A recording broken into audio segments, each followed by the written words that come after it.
Good morning student. आज हम करेंगे चैप्टर नंबर 6 अकाउंटिंग इक्वेशन की इलस्ट्रेशन नंबर 4, जिसमें फर्स्ट ट्रांजैक्शन है हमारी स्टार्टेड बिजनेस विद कैश 1,20,000। 1,20,000 से उसने बिजनेस स्टार्ट किया। जब बिजनेस स्टार्ट करता है तो सबसे पहले कैश भी बढ़ जाएगा और हमारी कैपिटल भी। तो एक कैश का कॉलम बनेगा और एक कैपिटल। कैश में 1,20,000 और कैपिटल में 1,20,000। इक्वेशन का टोटल करेंगे तो एसेट साइड 120, लायबिलिटी साइड भी 120। सेकेंड ट्रांजेक्शन है हमारी रेंट रिसीव 10,000। अब 10,000 हमें रेंट रिसीव्ड हुआ। जब रेंट रिसीव्ड होगा तो हमारा कैश बढ़ेगा, तो कैश में 10,000 बढ़ा देंगे और हमारी कैपिटल इंक्रीज हो जाएगी। कोई भी इनकम होती है और कोई भी लॉस होता है, इनकम हमारी ऐड हो जाती है कैपिटल में और हमारे एक्सपेंसेस वगैरह लेस हो जाते हैं। तो ये कैपिटल में ऐड होगी 10,000। ठीक है, फिर यहाँ से टोटल किया इसका है 130 और यहाँ पर भी कितना आ गया टोटल 130। उसके बाद है इन्वेस्टेड इन शेयर 50,000, यानी कि हमने 50,000 रुपये इन्वेस्ट किए। कहाँ पर शेयर इन्वेस्ट किए? शेयर्स में। शेयर्स भी हमारी एक प्रकार से क्या हो गई? एसेट्स हो गई कि शेयर में हमने पैसा लगाया और कभी भी हमें कैश की जरूरत होगी तो हम अपने शेयर्स को सेल कर सकते हैं। तो इधर से कैश कम हो जाएगा 50,000 का और एक एसेट्स का कॉलम बन जाएगा शेयर्स, वो भी कितने का बन जाएगा? 50,000 का। ठीक है, अब यहाँ पर माइनस करा तो ये हो गया 80,000, ये हो गया 50,000। इन दोनों का टोटल करेंगे 130 और यहाँ पर भी टोटल कितना हो गया? 130 इक्वल हो गया। उसके बाद है रिसीव्ड डिविडेंड 5,000। रिसीव्ड डिविडेंड क्या होता है?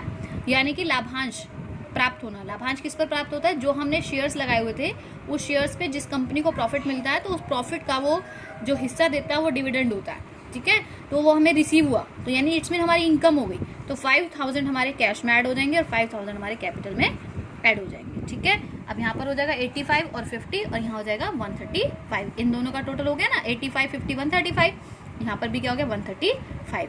उसके बाद नेक्स्ट ट्रांजेक्शन है हमारी गुड्स परचेज ऑन क्रेडिट 35,000, यानी कि 35,000 रुपये का माल उधार खरीदा। जब हमने माल उधार खरीदा तो 35,000 का हमारा स्टॉक तो बढ़ जाएगा और लेकिन हमें भविष्य में उसको भुगतान करना पड़ेगा, तो वो हमारे क्रेडिटर्स बन जाएंगे 35,000 रुपये के। ठीक है, फिर इसका बैलेंस करेंगे 85,000, 50,000, 35,000। अब इनका जब बैलेंस करेंगे तो इनका टोटल आएगा 1,70,000 और यहाँ से भी देखो 35 और 135 1,70,000। ठीक है, जब आपका एसेट्स और बैलेंस साइड का टोटल लायबिलिटी साइड का टोटल बराबर आने लगे तो इसका मतलब हमारा क्वेश्चन सही जा रहा है। ठीक है, नेक्स्ट ट्रांजेक्शन है paid cash for house hold expenses 7,000, यानी कि हमने हाउस होल्ड एक्सपेंसिस होती है हमारी ड्राइंग्स के लिए हमने कैश पे किया। कितना? 7,000 का। तो 7,000 कैश में कम हो जाएगा और 7,000 की हमारी कैपिटल भी कम हो जाएगी। ठीक है, तो 85 में से 7,000 माइनस हो जाएंगे 78,000, 50,000, 35,000 और 7,000 यहाँ से माइनस होगा 1,28,000। ठीक है, बाकी जिसमें कोई ट्रांजैक्शन में कोई भी प्लस माइनस नहीं होता उसको एज इट इज उतारते जाते हैं, लेकिन हर एक ट्रांजैक्शन के बाद आपको टोटल करना होता है। ठीक है, नेक्स्ट ट्रांजैक्शन है गुड्स सोल्ड फॉर कैश। क्या किया हमने? माल बेचा कैश, कोस्टिंग 10,000, 10,000 का वो था और हमने 14,000 में बेचा। इट्स मीन 14,000 हमारे पास कैश आ गया। जब हमने 14,000 में बेचा तो 14,000 हमारा कैश बढ़ गया, लेकिन माल कितने का गया हमारा? 10,000 का। अब हमारा 4,000 क्या हो गया हमारे को? प्रॉफिट। जो प्रॉफिट होता है वो कहाँ ऐड हो जाएगा?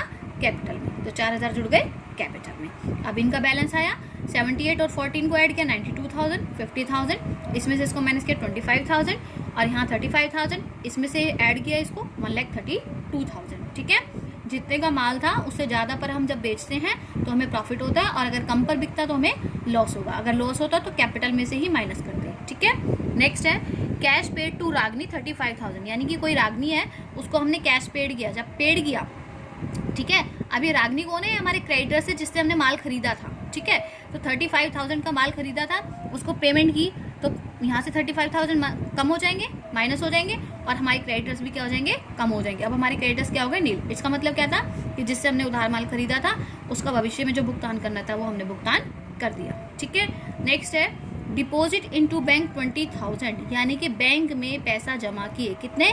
20,000। ठीक है, जब 20,000 बैंक में पैसा जमा करते हैं नेचुरल सी बात है आपके पास कैश कम हो जाएगा, लेकिन आपका बैंक बैलेंस बढ़ जाएगा। जो बैंक बैलेंस होता है वो भी हमारी एसेट्स होती है, तो कैश में से कम कर देंगे, लेकिन एसेट्स में ही बैंक का एक कॉलम बनाकर कॉलम बैंक कॉलम में लिख देंगे 20,000। तो फाइनल इक्वेशंस का क्या आया टोटल? 37,000, 50,000, 25,000, 20,000 और यहाँ पर आ गया 1,32,000। ये इलस्ट्रेशन कंप्लीट हो गई आपकी इलस्ट्रेशन नंबर 4। तो बेटा साथ साथ इलस्ट्रेशन 4 कराइए, तो इलस्ट्रेशन 4 का सम आप करके प्लीज़ मुझे सेंड किया करो।